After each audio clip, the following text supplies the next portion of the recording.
ante un panorama político nacional interesantísimo como el que se abrió en nuestro país desde las generales del 20 de diciembre, la CERCA abre también un espacio para palpar cuál es la situación en este momento de incertidumbre y de diálogos en torno a las diferentes posibilidades de formación de un gobierno, eminentemente. Lo hacemos en este caso con Isabel Rodríguez, nuestra paisana bien conocida en Castilla-La Mancha, diputada nacional del PSOE por Ciudad Real y secretaria general adjunta primera del Grupo Parlamentario Socialista en el Congreso de los Diputados. Isabel, buen día y de antemano gracias por estos minutos de su tiempo, que sabemos que es escaso. ¿Qué tal está? Nada, muy buenas, a su disposición y encantada de estar de nuevo en la CERCA. Especialmente ayer una jornada con mucho trasiego, imaginamos, en el Congreso, porque el plazo para que los partidos propusiesen esos grupos en el Congreso acababa a las 8 de la tarde. Mucho se había hablado sobre esta cuestión, sobre todo por los intentos hasta última hora de Podemos, con el fin de que esos otros movimientos con los que concurrió en las urnas tuviesen grupo parlamentario. Finalmente Compromís intentará tener su grupo propio, veremos qué sucede al respecto, pero Isabel, la postura del PSOE se ha mantenido siempre clara en este sentido, a pesar de las dificultades que esto pueda acarrear en futuras nuevas conversaciones para conformar un gobierno. Sí, siempre hemos manifestado que lo importante en democracia es cumplir las leyes y cumplir los reglamentos. Y en el Congreso de los Diputados, por supuesto, los diputados y las diputadas tenemos que cumplir con nuestra norma interna, que es el reglamento. Nosotros no tenemos ningún problema en que después hagamos trabajos y modifiquemos nuestro reglamento en el sentido en que la mayoría de los diputados consideremos conveniente. Pero yo realmente lo que lamento es que estos primeros días de esta legislatura, en lugar de estar hablando de lo que es la urgencia en la calle, pues algunos grupos políticos, y me refiero concretamente a Podemos, haya estado hablando de sí mismo, de sus acuerdos internos y de sus necesidades de ocupar tal o cual sillón o distribuirse sus cargos dentro del grupo parlamentario. A diferencia de ello, el grupo socialista, nada más constituirse las Cortes Generales el pasado 13 de diciembre, nos pusimos a repasar y a trasladar en forma de iniciativa parlamentaria lo que habían sido los grandes compromisos que habíamos asumido con los ciudadanos y las ciudadanas en la campaña electoral que acabamos de realizar, y por eso las primeras iniciativas que quisimos registrar tenían que ver con la reforma laboral y la subida del salario mínimo, o tenían que ver con recuperar la universalidad de nuestra salud, de nuestros derechos de salud y de nuestra sanidad, o recuperar un acuerdo en política educativa y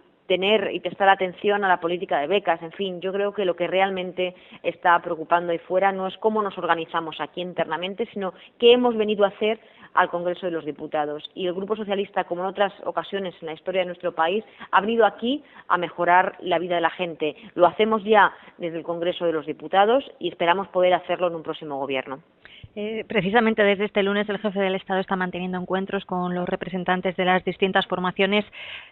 hasta que haga ese encargo a uno de los candidatos para que intente constituir un gobierno. ¿Cómo describiría usted este momento que se ha dado inédito en nuestro país?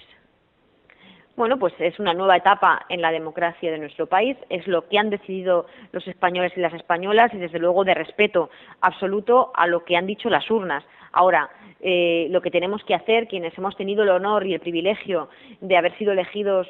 por nuestros conciudadanos para representarles en esta Cámara, es responder a sus expectativas, no defraudar lo que la gente espera que hagamos aquí, y por eso creo que tenemos también una responsabilidad histórica. Es cierto que esta legislatura no se parece a ninguna otra, que hay una aritmética complicada en lo que se refiere a la conformación de un gobierno, pero es que si está cambiando la manera en que nos quiere la ciudadanía española, en la que nos han elegido, también nosotros tenemos que cambiar el chip. Igual no tendríamos que estar tan preocupados de la aritmética como de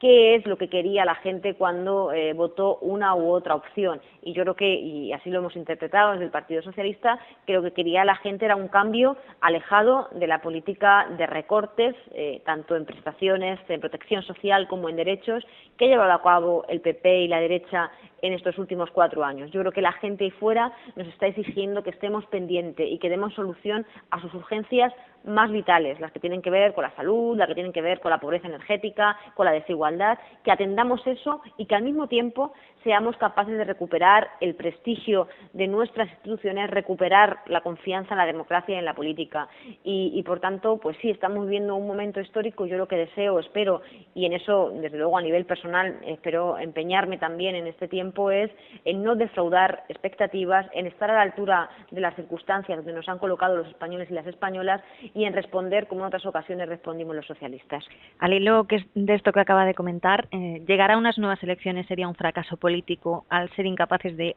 llevar a la realidad, mediante acuerdos y diálogo, precisamente ese mandato que usted apuntaba que en este sentido dieron las urnas.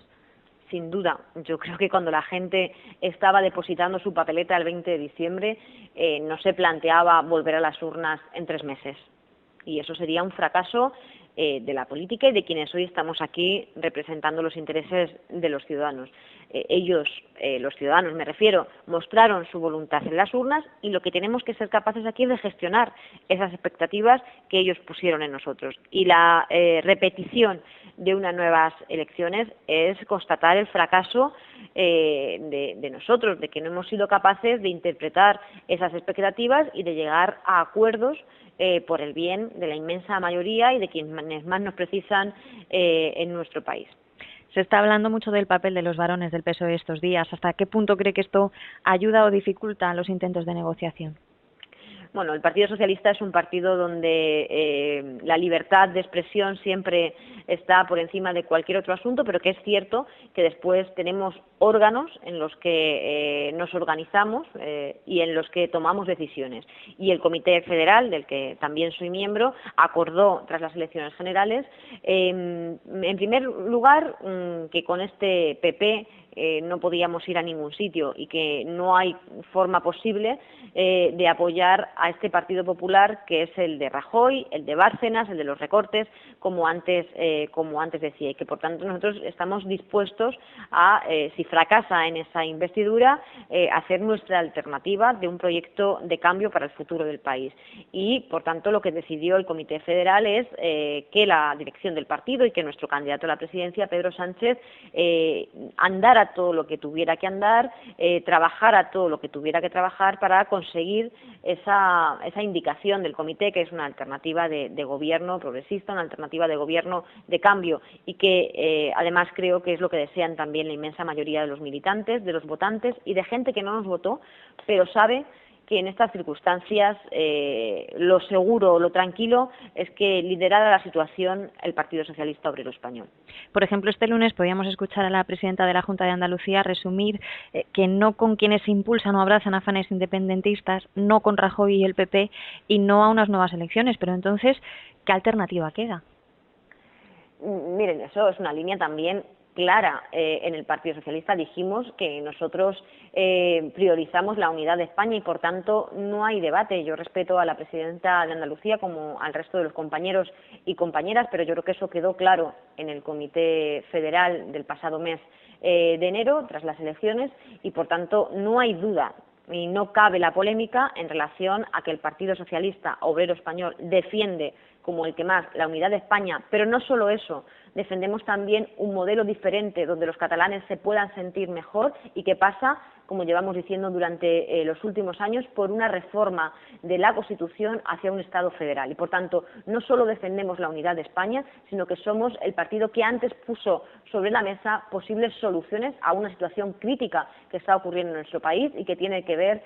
con la configuración territorial y con las tensiones territoriales. Y yo creo que lo que hemos de hacer es intentar liderar el Gobierno de España para afrontar también ese desafío que tiene nuestro país. Nosotros no queremos ni separatistas ni separadores. Y es verdad que en ocasiones no puede ser equiparable la actitud de los separatistas, pero lo que está claro es que Rajoy es una máquina de separar país, de hacer separadores, de contribuir a los separadores y de ser separador del país, porque cuando él ha estado en las instituciones, cuando está en el gobierno, se acentúan los problemas territoriales. Y yo creo que lo que precisa nuestro país es de unir, de tender puentes y no de abrir frentes.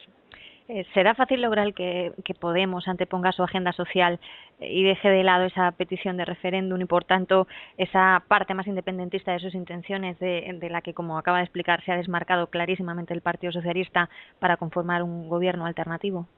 Bueno, yo no puedo actuar de portavoz de Podemos, pero sí le diría que tendrá que explicarse mucho si en lugar de anteponer los intereses de la ciudadanía, anteponen intereses territoriales o anteponen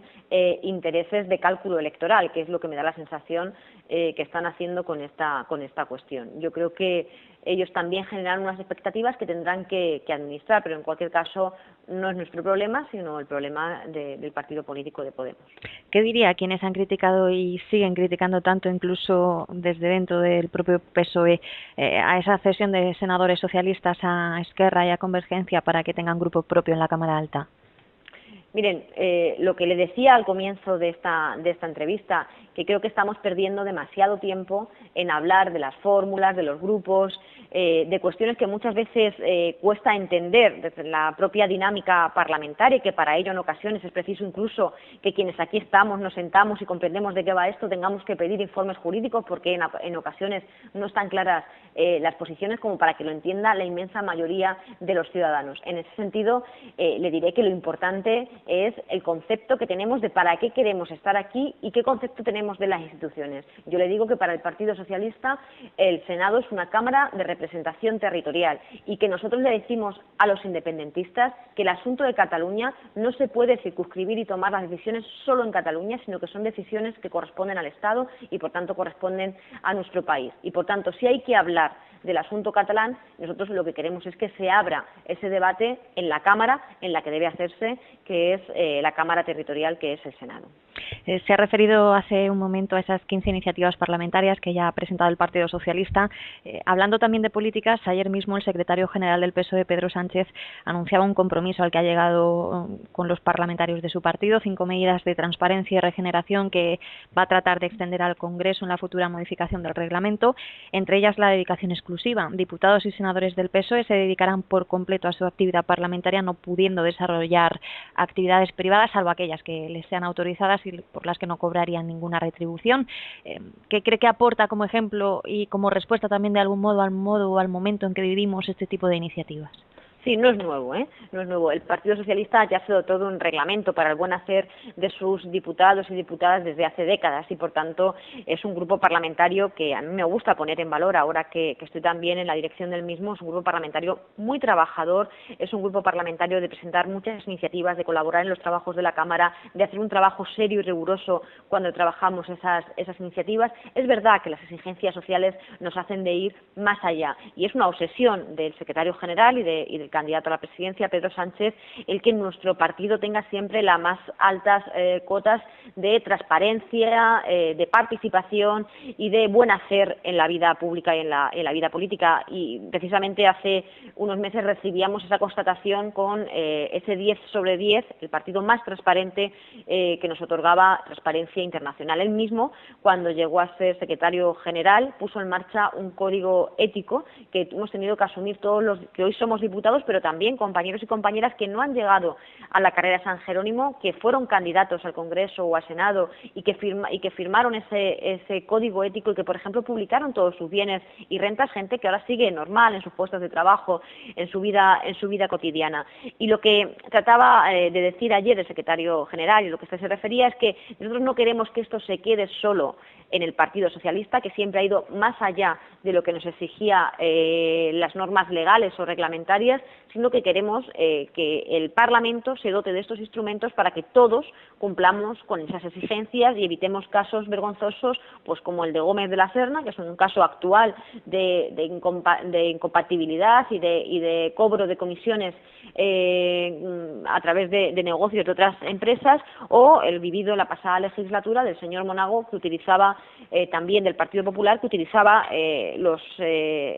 recursos que ponen las cámaras a nuestra disposición para hacer una mejor tarea parlamentaria para irse de fin de semana con sus amigas, sus amantes, o la verdad es que no me importa, ¿no? Pero yo creo que la ciudadanía nos exige esa transparencia y esa dedicación y esa ejemplaridad que hemos de tener y que se nos presupone, pero que en ocasiones con casos puntuales como esto hacen saltar las alarmas, y yo creo preciso que no tiene que ser una normativa interna de los partidos, como es el caso de la normativa del Partido Socialista, que es escrupulosa para evitar este tipo de situaciones, sino que nos la debemos dar todos. Y yo creo que aprovechar este nuevo tiempo que ahora se abre en la Cámara para modificar nuestro reglamento interno, para modificar las legislaciones electorales, etcétera, pues es un buen momento para hacerlo. Isabel, antes de concluir, me gustaría saber su opinión sobre un tema ajeno a todas estas cuestiones, pero directamente relacionado con Ciudad Real y, por tanto, que usted conoce muy bien. El Ministerio de Industria, Energía y Turismo no respalda en su totalidad, parece, el plan de viabilidad presentado por el COGAS, por considerar de difícil aplicación tanto el marco regulatorio específico que demanda la compañía como las ayudas solicitadas para incluir biomasa en su sistema de producción energética. Aseguran desde el Ministerio que supondría un cambio de calado en la legislación del sistema energético y que habría muy poco tiempo para llevarlo a cabo, y además consideran que